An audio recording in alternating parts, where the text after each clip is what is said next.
嘅地方就係喺巴厘島嘅機場啦。咁繼上次尼泊爾徒步之後呢，咁我解鎖咗好幾個成就啦，睇銀河、睇雪山、睇星星、玩滑翔傘。但係咁樣夠唔夠呢？梗係唔夠啦，旅行係唔會夠噶嘛。咁所以呢，我今次嚟到印尼呢，主要有4個嘅重點活動嘅。第一呢，就會喺龍目島行呢個 Rinjani 嘅火山啦。第二就係玩滑翔傘啦，因為玩滑翔傘係會上癮嘅。咁第三呢，就會租一架電單車環島嘅。咁第四呢，就係跳島潛水。咁乜嘢係跳島呢？跳島遊嘅意思就係坐住船去唔同嘅島玩啦。咁印尼咁大，有成17000幾個島。如果你想深度遊印尼嘅話呢，揾得一個島又點會夠呢？除咗巴厘島之外呢，仲有好多島係不為人知嘅。咁例如龍目島啦。咁我依家嚟到龍目島嘅第一個嘅落腳點呢，就係我身後邊嘅呢間叫做 Footprint Backpacker。咁係成個馬塔南區裏邊最平嘅一間 hostel 啦。咁我而家拍俾大家睇下好唔好啊？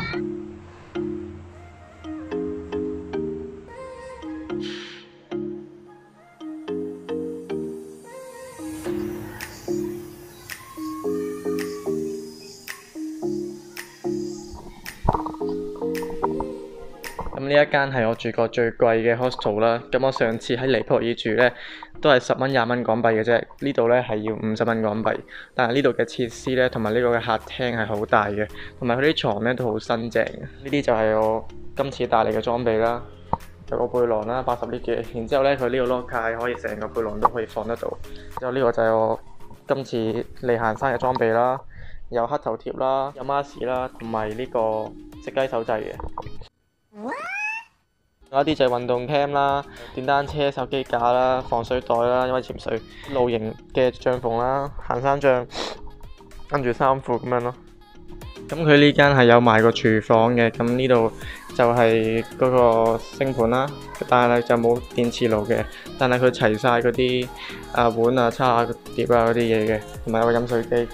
跟住呢度就係嗰個風景咯，呢度就可以晾衫。咁我琴晚就喺呢度煮 Indomie 啊。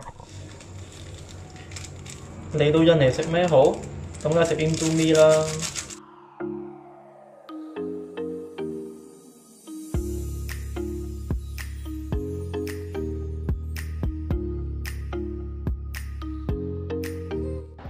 咁我嘅行山導遊就嚟咗我嘅 hostel 度接我上車啦。咁我依家就要去一個叫做 Sembalan 嘅一個村裏邊嘅。咁我今晚就會留喺 Sembalan 啦。聽朝早就會正式行山，就行上去 Rinjani。咁依家個車程大約3個鐘，咁3個鐘之後再見啦。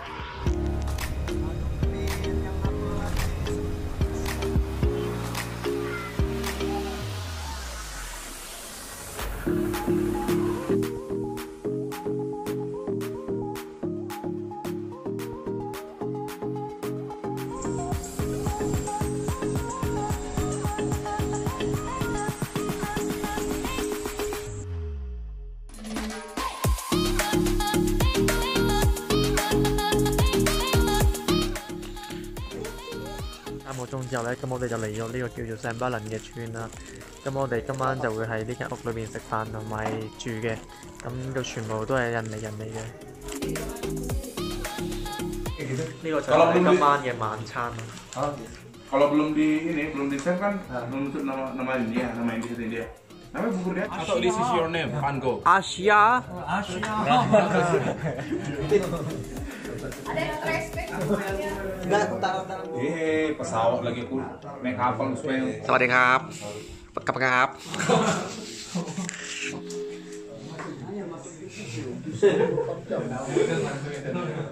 Selamat malam semua. Sebelum kita lanjut ke 好啦，咁 briefing 完之後呢，咁就全部人都喺度執裝備啦。咁啊抌低一啲唔需要用嘅嘢啦。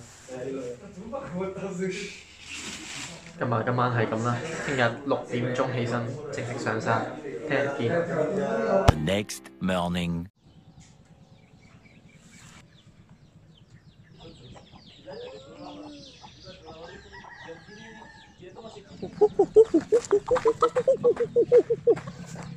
朝早7點半，咁就依家上車去食早餐，同埋去到呢個火山嘅入口。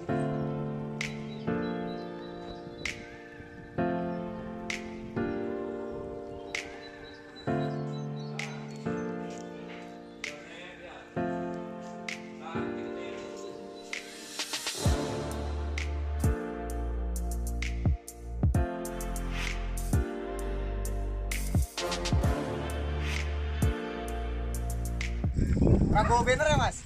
Mas, pernah go banner ya? Banner untuk posisi gue depan, Mas Subur. Rinjani sukses！ 今日我哋10幾個嚟自印尼唔同島嶼嘅印尼人，目的都係得一個，就係為咗要征服後邊呢座全印尼第2高嘅火山。咁呢座火山叫做林賈尼火山，咁就高度就係3726米，同日本嘅富士山係一樣嘅。咁呢度就係行山嘅入口。咁我哋而家咧準備好我嘅裝備，然之後就會正式上山。咁依家個時間係9點3，咁大約咧今日晏晝5點鐘左右咧就會上到去2600米嘅露營地。咁依家就正式起行。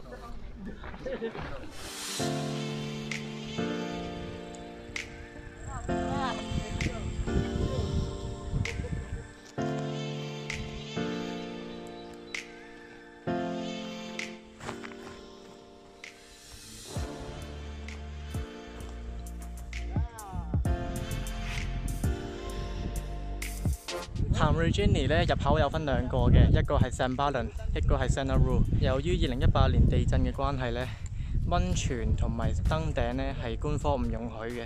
但係因為我今次跟咗 local 團嘅關係咧，咁呢個入口路線咧唔係官方指定嘅，同埋咧我哋係可以登頂嘅，因為 local 人係自由啲嘅。啱先個導遊同我講咧，如果行聖巴倫咧，個頂係開放嘅，即係話係俾太陽直晒嘅。咁如果行 Senaru 嘅話咧，係有一個樹林包圍住你嘅。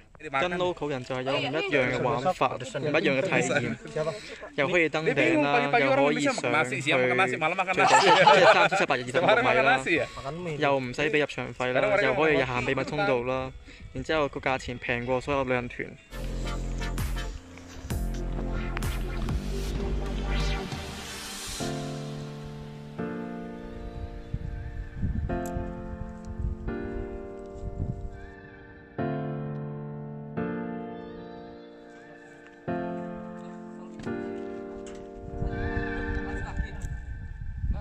咁依家就到咗第一個 checkpoint post 1啦。咁去呢個露營地之前呢，要經過2個 checkpoint 嘅。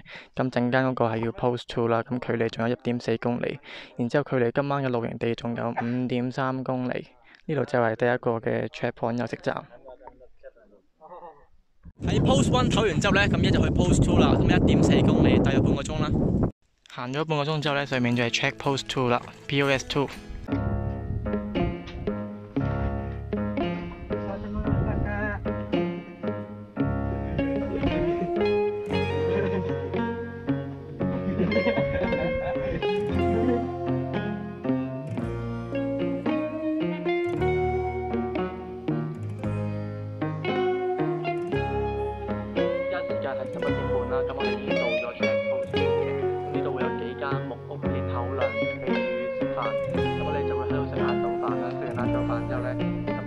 大約3個鐘左右咧，就到我哋今晚嘅露營地。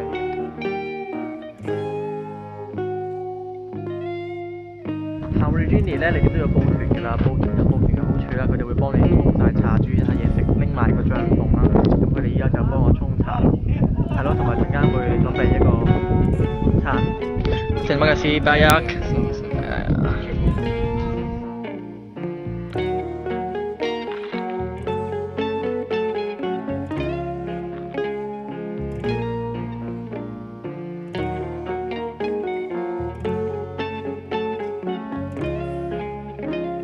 呢個就係印尼人平時食嘅食物啦。佢哋每日3餐咧都係食飯，同埋加呢個雞嘅，全部都係辣嘅。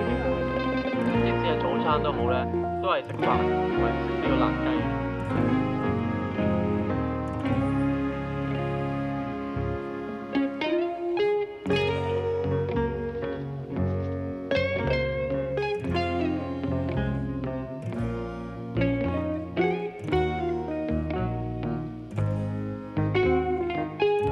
落完雨嚟啊！而家個身體又凍又濕，個感覺真係幾攞命，但係都值得嘅。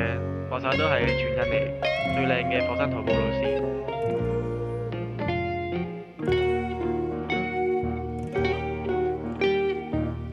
晏晏晝6:03行咗9個鐘，終於到咗今晚嘅營地。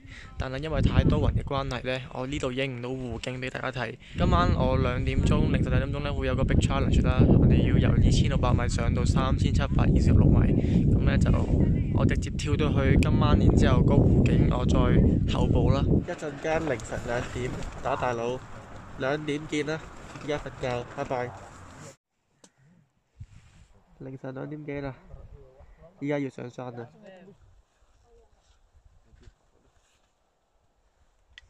Beberapa yang mau sampai nanti kayak biasa.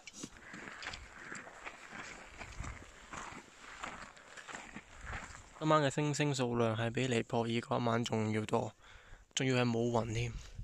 不過就冇銀河咯。我到依家都唔知點樣俾你睇好，可能俾你睇啲圖咯。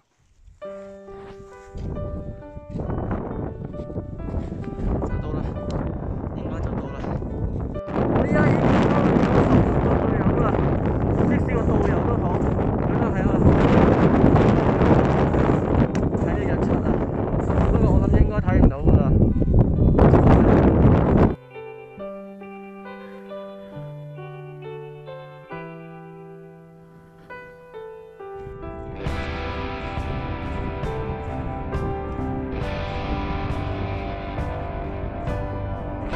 你好啊，kayo, wey, tengkurai, kalian nak sana bari bangas.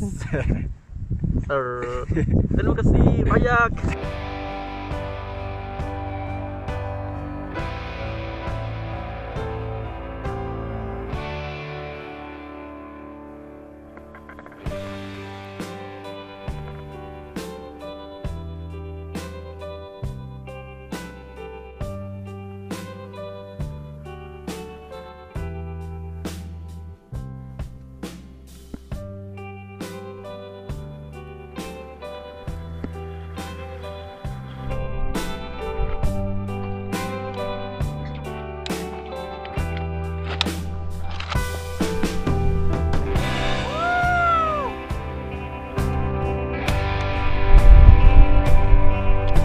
Regini 嘅山頂啦。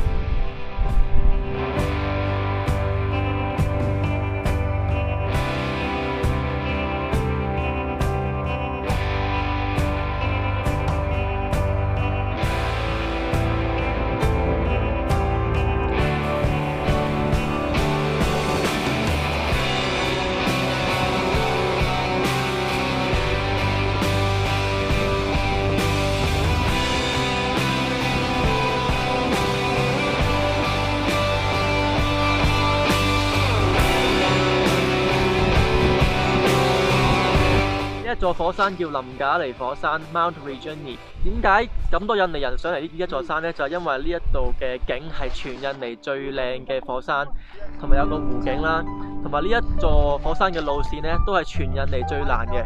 我嚟之前呢，係完全低估咗呢一座山嘅難度㗎，因為我以為3000幾米應該好簡單嘅啫，但係唔係嘅，佢嘅路線係好跣、好陡峭、好斜嘅，你一定要用雙手同埋戴手套。下面呢，就係我嘅 campsite 啦，咁我陣間落到去呢，就影個 campsite 俾你睇啦。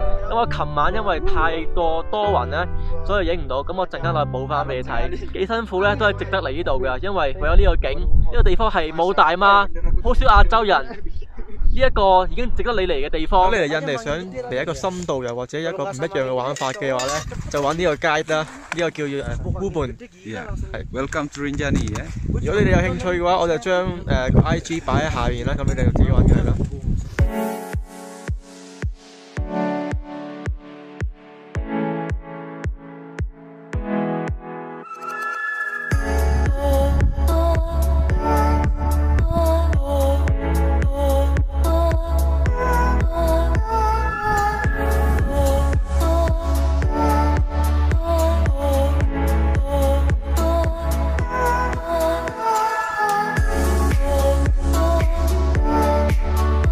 山就行完啦，咁下一個部分呢，就係露營，咁而家就落翻山，轉頭見。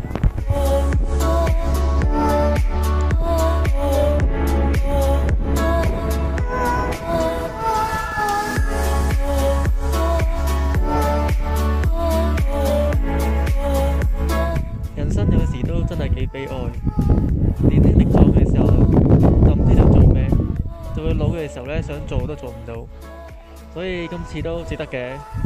畢竟都係一個咁靚嘅景，都係用自己雙腳換翻嚟。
只係得2日嘅時間，就已經可以享受日落、日出、星星、銀河、行山、登頂、露營，同埋有一個咁靚嘅湖景，同埋喺呢片咁寧靜嘅土地裏邊呢，係一個大媽都冇嘅，即係得少量嘅外國人，所以你話呢個地方係幾咁好。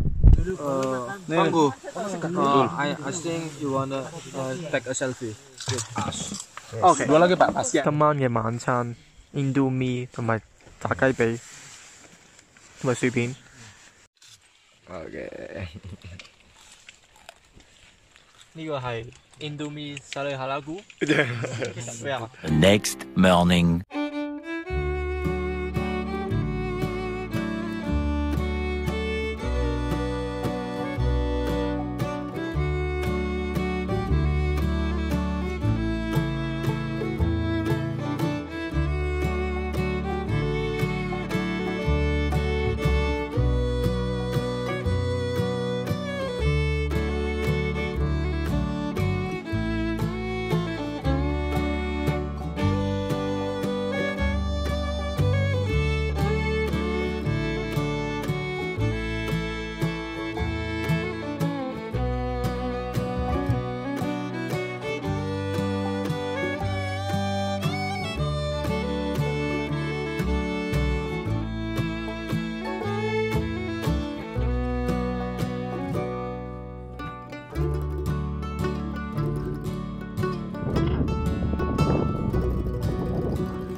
好啦，咁火山就行完啦。咁喺呢幾日裏邊呢，咁乜都見暈晒噶啦。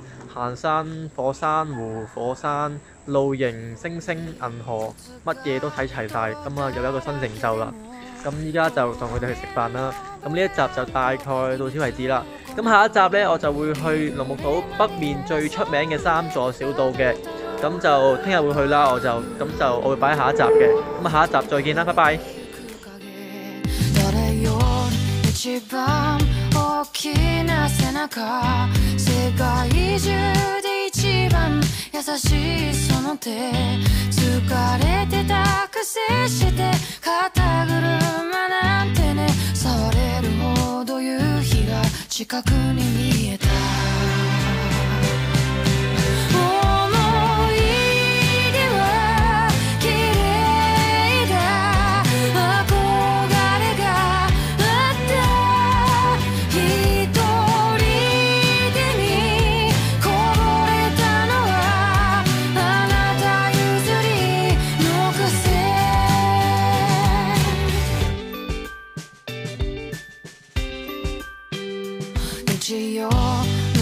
さ焦げたトースト床に落ちたシャツにママが笑う月曜日になったら誰より強くて二人乗りしたよね錆びた自転車